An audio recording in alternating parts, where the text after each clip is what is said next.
we are halfway through our special series, and I think it's been going great, and I hope you are enjoying it. And we are back for day 10 today, and this is going to be another boundaries piece. We touched on boundaries a little bit already, but boundaries are such a massive and important topic that we want to take another 10 minutes to get into this. And we want to talk about not overcommitting today. And for me, overcommitting comes a lot from from not being able to say no.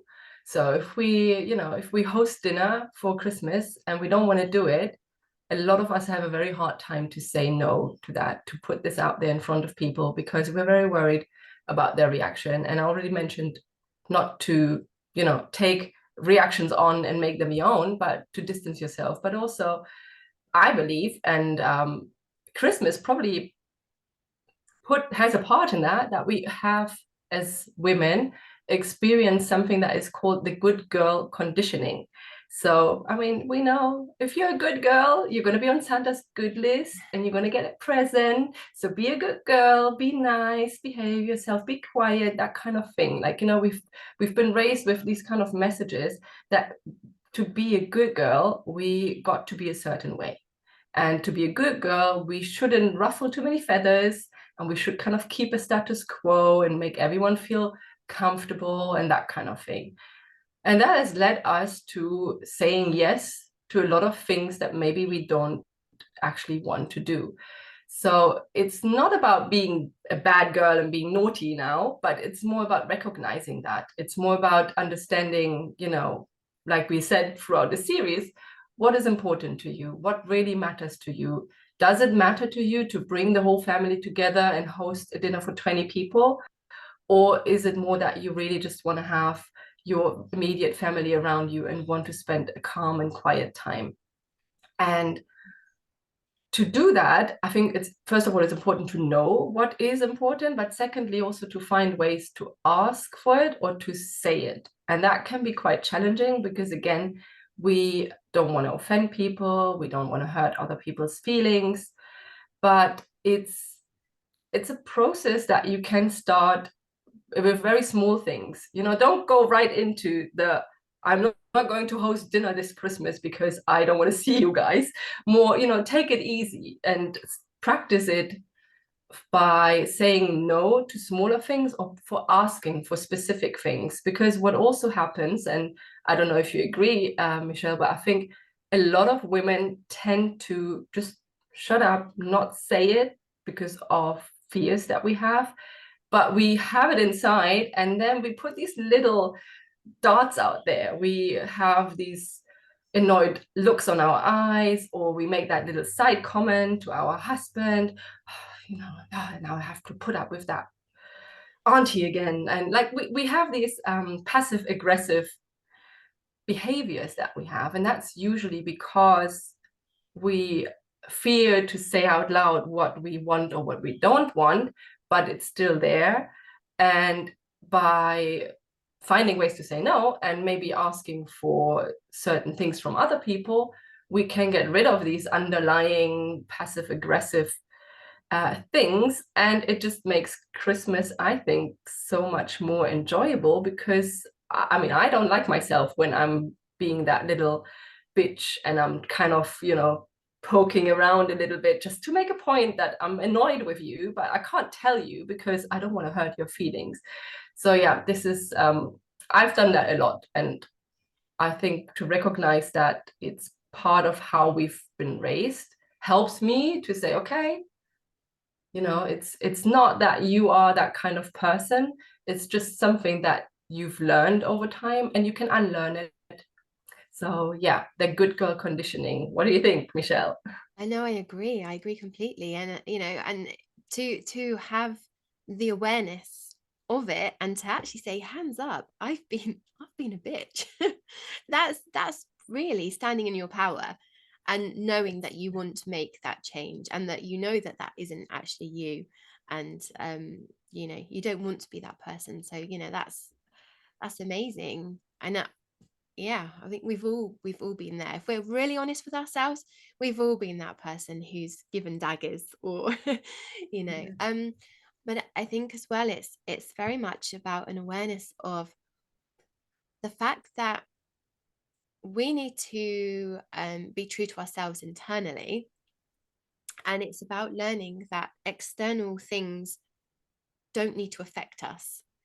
So, for example, if that person makes you feel the need to give daggers, then actually, like, it's not necessarily that person has no control over how you feel at all. Exactly. You are the one who has the control over how you're feeling. um and if you realize that you don't want to be that person that's, giving the daggers, and then yeah, it's you have to make that choice inside and see Yeah. what you can do to make a change. And that's what we as coaches help you with. We help you make the small change for the bigger picture. um the thing we see, the things that you don't necessarily see, um Exactly. and help you, pave a new direction. And it's very much about being your own best friend all the time, not just at Christmas. But when we're talking about um not overcommitting, it's, what do you want?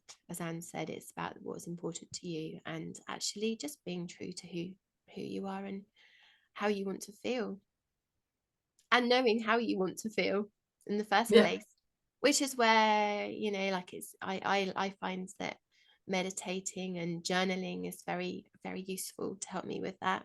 How about you? Mhm. How do you what tools are good for you to help you Yeah, get what tools are good for me? there? Definitely, yeah, taking a little bit of time for myself. I mean, Mm, I love walking on the beach, and it just really helps me to come back to what is important, yeah. to just really tune in and realize, okay, I'm doing some things that maybe, it's not what I want to do, and to think and pause, how do I want to respond to that, and how do I want to take it? And again, a lot of people struggle with the boundaries to maintain them when there are people who are resistant. When you have that family who expects you to host dinner, or when you have the husband who expects you to cook that lavish dinner, and how do you deal with that when they don't quite agree with you saying, no, this time it's going to be pie and chips, Yeah. um, but we're going to get that into that, how to deal with these kind of things, or how to communicate a little bit more on a different day. But I think it's really making space for you to recognize that, because especially in a busy season like Christmas, it's so easy to rush through and keep going on your to-do list, to tick the boxes, and to just, not pausing to understand what's going on. And this is when you then end up with some sort of situation where you're like, how did that happen? Where does this come from? And it's been building up over time, but you didn't slow down to recognize what's happening. So yeah, for me, it's taking some time to think and reflect. Yeah. When something that helps me a lot, and that with my ladies as well, is like asking yourself, is it true? Like, so if you're feeling a certain way, um then, like, is it true? Is this really true? Or is this a story that I'm Yeah. telling myself, or a story that I've heard from somebody else, or a story of a way that it used to be done, but it doesn't actually have to be done this way anymore? Yeah. um because that can then really help you to, commit new stories to yourself about how you want to feel, and then you get out of this cycle of overcommitting, which is what we're trying to help you get through today. Exactly. Exactly. And yeah, I made a note about not volunteering to host Christmas if it doesn't Yes. feel good. It's If you don't want to do it, do not do it. no. Or if you don't want to go somewhere, that's fine. But yeah, it's just these small steps and the small, like, little bits of awareness. And we talked in our last video about celebrating as well, like the things that you have achieved and the things that you have done. um yeah, Yeah, about exactly. boundaries. Boundaries. It's, yeah, we can probably have a whole series about boundaries. We could Because definitely. they come up in every area of your life. They do. But I love boundaries because you eventually are the person who decides on what is your boundary, and you are the person who decides how will I maintain that boundary. And I think a lot of boundaries also are obviously outside with other people, but a lot within ourselves. And you just said it, meditating and taking a moment. I just said it, taking Yeah. time for yourself and making that a boundary that, for example, the meditation needs to happen. It is, you know, if there is something else that is important, the boundary is that I'm still going to do it, maybe shorter, maybe on a different time, whatever, but it is there. And that's also, I think a lot of boundary work has to be within ourselves, that we keep boundaries towards ourselves, because very easily we let these things fall off because we're too busy. Yeah. Yeah, I think boundaries is a relatively new concept to me. I say relatively new, like maybe the last 2 or 3 years. But it seems to be everywhere now. But from somebody who wasn't familiar with the term, it basically means your non-negotiables.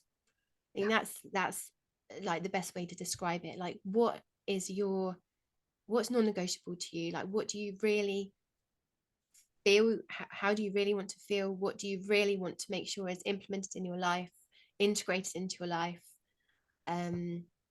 So you get to live the life that you want to live without feeling these external pressures and the pressures that you put on yourself as well. Yeah, exactly. And if you've got any so, questions yeah, about boundaries, of course, do feel free to ask away in the group, or about anything that we're talking about. If you have any queries yeah, about anything, or how to do something, how to implement something new, how to implement the change, just ask away. absolutely. Yeah, let us know what you think, how you feel about the things that we talk about, and how hopefully they help you. And you don't need to do all the things this Christmas if you don't want to. If you want to do all the things, go ahead and have a very joyful and yeah, exciting Christmas. But if this is not for you, it's okay to not, host Christmas, turn up to the party, decorate your house from top to bottom, anything. You do not have to do it unless you want to. Absolutely. Yeah. All right. Well, thank you so much for today, and we'll see you again for the next video. Take care. Bye. Bye.